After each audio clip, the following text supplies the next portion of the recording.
नमस्कार दोस्तों, आज हम पढ़ेंगे लैपलास ट्रांसफॉर्मेशन जो आपके NET GATE entrance exams BSc और बीटेक के लिए मोस्ट इंपॉर्टेंट है। तो देखिए, आज हमारा ये पहला लेक्चर है और पहले लेक्चर में हम पढ़ेंगे बेसिक्स और अगले लेक्चर्स में हम पढ़ेंगे इसकी एडवांस्ड वैल्यू। अब देखिए, हमारे पास लैपलास ट्रांसफॉर्मेशन क्या होती है। सबसे पहले चलते हैं इसकी डेफिनेशन पे। डेफिनेशन ऑफ लैपलास ट्रांसफॉर्मेशन कहती है कि किसी भी फंक्शन एफ टी का और एफ टी की जो डोमेन है वो होनी चाहिए greater than equal to zero. तो जो उसका आंसर होगा वो क्या होगा, जीरो से इंफिनिटी उस फंक्शन को e की पावर माइनस एस टी और एफ टी मल्टीप्लाई कर दो और इंटीग्रेट कर दो। तो जो भी आपका आंसर आएगा वो क्या होगा, लेप्लास ट्रांसफॉर्मेशन में। अब क्योंकि इसका आंसर एफ टी है तो हम इसका आंसर दे देते हैं एफ बार एस। तो Laplace transformation of a function F T is noted bye F bar S. तो बाय दिस डेफिनेशन हम कुछ फॉर्मूले डिराइव करते हैं। देखिए, फॉर्मूले हमारे पास इसी डेफिनेशन से यूज करेंगे। What is the Laplace transformation of one, वो होता है आपके पास one by s. What is the Laplace transformation of exponential function, वो होगा one by s minus a. What is the Laplace transformation of t की power n, वो होगा gamma n plus one divide by s की power n plus one. और आप इसको कह सकते हो, अगर हमारा एन इंटीजर है पॉजिटिव तो ये हो जाएगा एन फैक्टोरियल बाय एस की power n plus one. Sine of a t हमारे पास हो जाएगा a by s square plus a square. Cos of a t हमारे पास हो जाएगा s by s square plus a square. Hyperbolic में क्या हो जाएगा आपके पास, हाइपरबोलिक के अंदर यही वैल्यू ए बाय बस प्लस की जगह क्या हो जाएगा माइनस एस स्क्वायर माइनस ए स्क्वायर। और कोस हाइपरबोलिक एटी में हमारे पास हो जाएगा s by s square minus A square.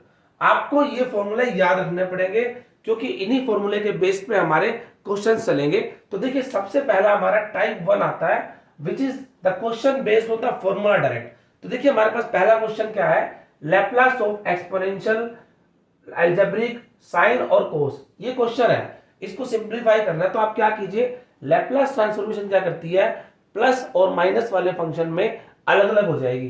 तो लैपलास ट्रांसफॉर्मेशन हो जाएगी e की पावर 2t का अलग, वो हो जाएगा 1 upon s minus two plus 4 t की पावर क्यूब का अलग, तो ये हो जाएगा आपके पास 3 फैक्टोरियल बाय s की power 4 minus to.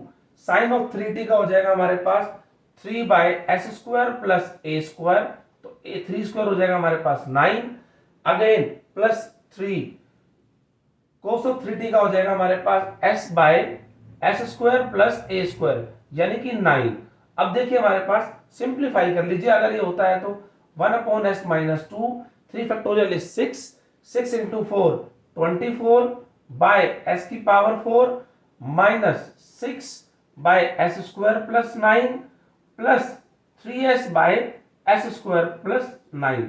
Next step में क्या करेंगे, ये दोनों हमारे पास कॉमन है तो हम इसको कॉमन कर देंगे और बाकी टर्म को हम एज इट इज लिख देंगे क्योंकि वो हमारे पास एलसीएम में नहीं आएगी।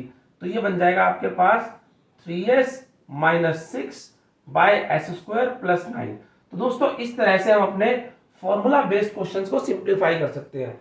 ऐसा ही हमारे पास नेक्स्ट क्वेश्चन आता है कि अगर हमारे पास क्वेश्चन आपके पास इस तरह दे दे कि आपको सिंप्लीफाई करना हो साइन और कोस के बीच में एंगल।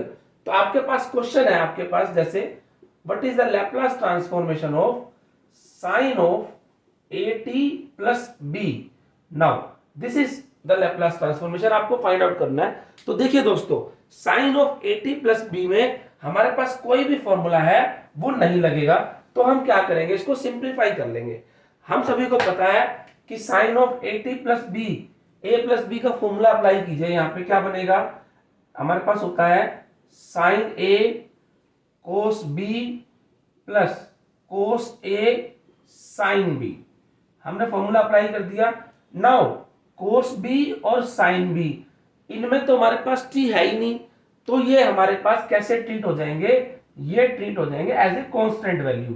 4 3 2 जैसे हमारे कांस्टेंट होते हैं। तो क्या बन जाएगा, कोस b कांस्टेंट है वो बाहर आ जाएगा, साइन at का क्या हो जाएगा a bye s square plus a square. ऐसे ही साइन बी कांस्टेंट है वो बाहर आ जाएगा और इसका हो जाएगा s by s square plus a square.